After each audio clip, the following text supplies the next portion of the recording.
Welcome back to the Man on the Street show. I'm your host, the Man on the Street. Well, the other day I did a video on how I thought that Benjamin Netanyahu basically used Donald Trump as a patsy to get him into this war with Iran. Because we all know that Benjamin Netanyahu has always had an issue with Iran ever since way back when. If not stopped, Iran could produce a nuclear weapon in a very short time. It could be a year, it could be within a few months. They have the wherewithal, the stored up, preserved knowledge to make a bomb very quickly if they wanted to do it. Iran is so dangerous. Weeks away from having the fissile material for an entire arsenal of nuclear bombs. They're very close. They're 6 months away from being about 90% of having the enriched uranium for an atom bomb. Iran is gearing up to produce 25 bombs, atomic bombs a year, 250 bombs in a decade. Ladies and gentlemen, time is running out. Iran will be capable of producing alone, without importing anything, nuclear bombs within 3 to 5 years. Now, you see there, Benjamin Netanyahu was saying that Iran is going to get this weapon any day now. And of course, we need to do something about it. Oh, really? Back in, I believe, last June, the U.S. did do an attack on Iran nuclear facilities where Donald Trump basically said that, hey, their nuclear capabilities is done. Thank you very much. A short time ago, the U.S. military carried out massive precision strikes on the 3 key nuclear facilities in the Iranian regime: Fordow, Natanz, and Esfahan. Everybody heard those names for years as they built this horribly destructive enterprise. Our objective was the destruction of Iran's nuclear enrichment capacity and a stop to the nuclear threat posed by the world's #1 state sponsor of terror. Tonight, I can report to the world that the strikes were a spectacular military success. Iran's key nuclear enrichment facilities have been completely and totally obliterated. Now it's come to find out that they really didn't do much damage as Donald Trump said that they did. So what was Israel thinking? Israel was saying, hey, we need to strike Iran now. And they were going to.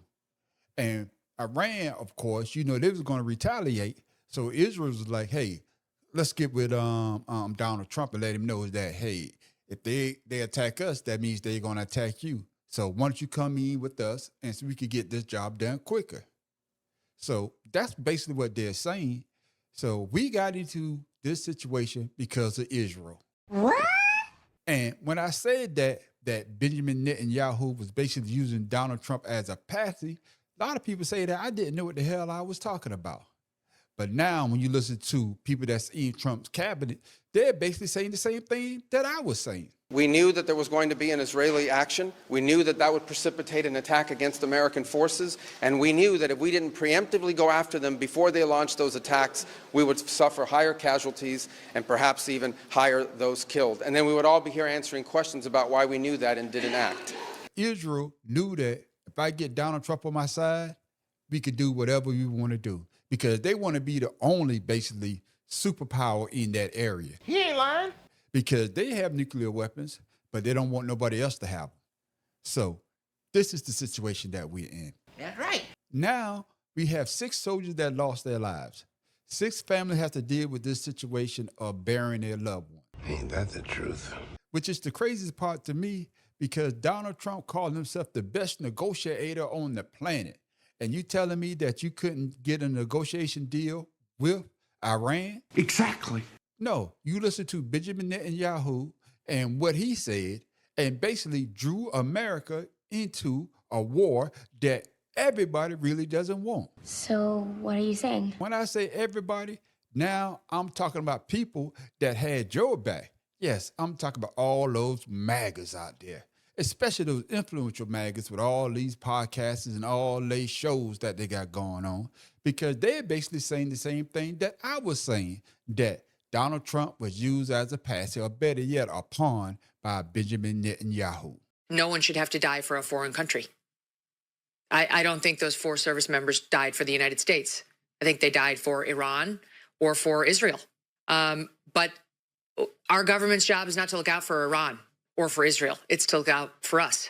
And this feels very much, to me, like it is clearly Israel's war. Secretary of State Marco Rubio indicated to lawmakers that the mission's timing and goals were shaped by the fact that Israel was going to attack with or without the United States, according to a person familiar with the outreach to lawmakers. So the only debate that seemed to be remaining was whether the U.S. would launch in concert with Israel or if the U.S. would wait until Iran retaliated on U.S. military targets in the region and then engage. And it would explain perfectly why President Trump seems to be having so much difficulty clearly defining why we are doing this.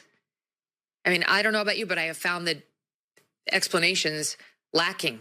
What is the catalyst? Obviously, President Trump does not want to say we did it because of Israel. And being a conservative or being a Trump supporter or being part of MAGA does not mean you have to accept another Middle East war without questions. And anybody who tells you that can suck it. There's nothing unpatriotic or unsupportive of one's conservatism or general adherence to MAGA type principles to say, I would like to be better convinced that this is worth the sacrifice of American blood and treasure.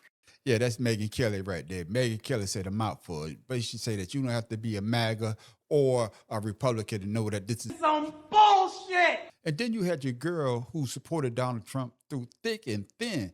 She thought that Donald Trump walked on water. I'm talking about Marjorie Taylor Greene. I want to say, what is happening to the man that I supported, you supported, the man that denounced what happened in Iraq, the man that said no more foreign wars, no more regime change, promised it on the campaign. J.D. Vance promised it. Tulsi Gabbard promised it. All of them promised it. And we're a year in, and we're in another fucking war, and we've got American troops being killed. I think it's time for America to rip the Band-Aid off, and we need to have a serious conversation about what the is happening to this country and who in the hell are these decisions being made for, and who is making these decisions. Yeah, the list goes on and on. Now, what happened to my man, Nick Fuentes? He was with Trump, against Trump, back with Trump. Now he's gone off the cliff again. The movement is something else now. And what we need in 2028, this is our last chance. We need in 2026 for this administration to be shut the f down. What does this administration do other than cover up the Epstein files, embezzle money through government contracts, and bring us to war for Israel? This administration needs to be shut down immediately. Do not vote in the midterms. And if you do, vote for Democrats. This. What does this administration do other than embezzle money, go to war with Iran, and bury the Epstein files? He's basically telling what? The Republican Party, don't vote this midterm. Stay at home. Let's get the Democrats back in there because Donald Trump is not doing what he said he was going to do. Damn. Now, you know it's bad if you got those three saying this type of things about Donald Trump, but it's not just them. Now we got Tucker Carlson. How could, as Benjamin Netanyahu said yesterday, how could Iran's nuclear program been on the very verge, the cusp of building and deploying a nuclear weapon for 40 years? Well, of course it wasn't. So what was the point? What is the point of this from Israel's perspective? Well, the point is regional hegemony. Super simple. Regional hegemony means you get to control your region. Kind of a Middle Eastern Monroe doctrine. Israel wants to be able to determine, roughly speaking, what happens in its region, and it doesn't want constraints on its own behavior. But they're the only country we know for certain has a big nuclear arsenal. So they want to be unrivaled in their power. Now, you know Tucker Carlson and Donald Trump are basically boys. And if Tucker Carlson couldn't talk Donald Trump out of going to war with Iran, or better yet, be that fly in his ear to say, sir, I think this is a bad idea, and you're going to lose a lot of your supporters because you ran on the platform of no more wars, no more regimes changes, no more billions and billions of dollars, no more of U.S. service members dying for another nation. Great nations do not want to fight endless wars. We're getting out of the endless wars. We have to do it. No new wars. We don't need the wars, foreign lands, countries you've never heard of, countries that don't even want us there. We will keep America out of foolish, stupid, ridiculous foreign wars. The plan is to get out of endless wars, to bring our soldiers back home, to not be policing agents all over the world. We were crazy what we did. We had these endless wars that go on for 21, 22 years, spending billions and billions of dollars. That's what you ran on. And those MAGAs out there believed you. They put their faith in you because they saw you saying basically America first. For too long, Washington flourished, politicians prospered, the establishment protected itself, but not the citizens of our country. Their victories have not been your victories. Their triumphs have not been your triumphs. That all changes starting right here and right now. From this day forward, a new vision will govern our land. It's going to be only America first. But the situation with Iran is not American first. It's Israel first. We're fighting Israel's battles. It didn't have anything to do with America at that time. You could have negotiated a deal with Iran, but you let Benjamin Netanyahu tell you something different. And now we're in this situation, like I said before. And then you got other people that had something else to say about Donald Trump as well.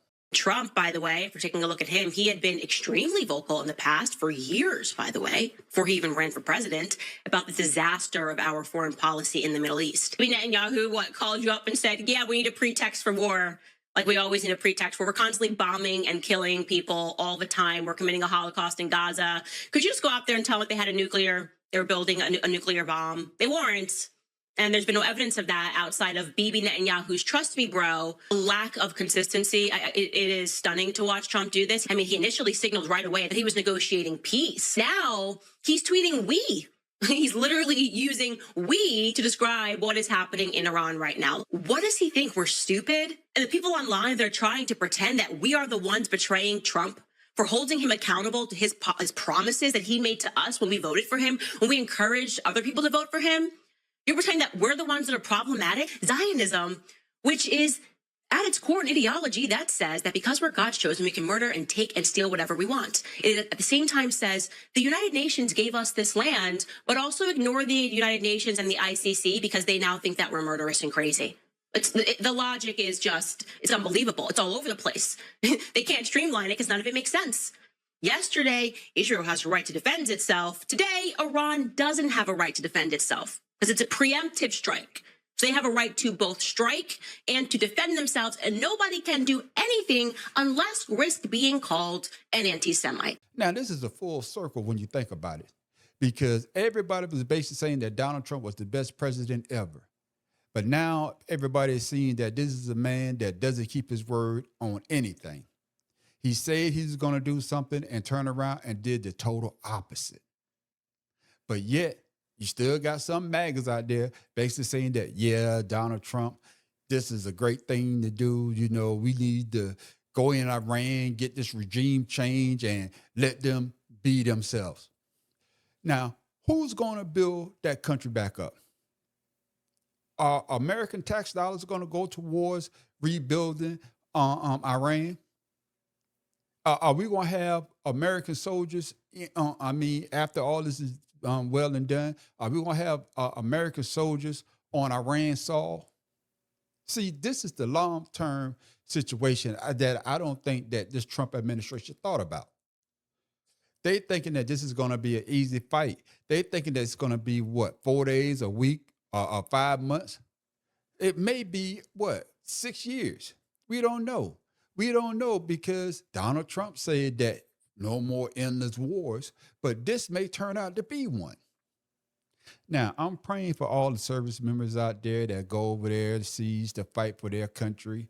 I'm praying for the civilian workforce that has to be in this situation because this is going to get worse before it gets better. So I want to know down in the comments, truly, What do you feel about this situation?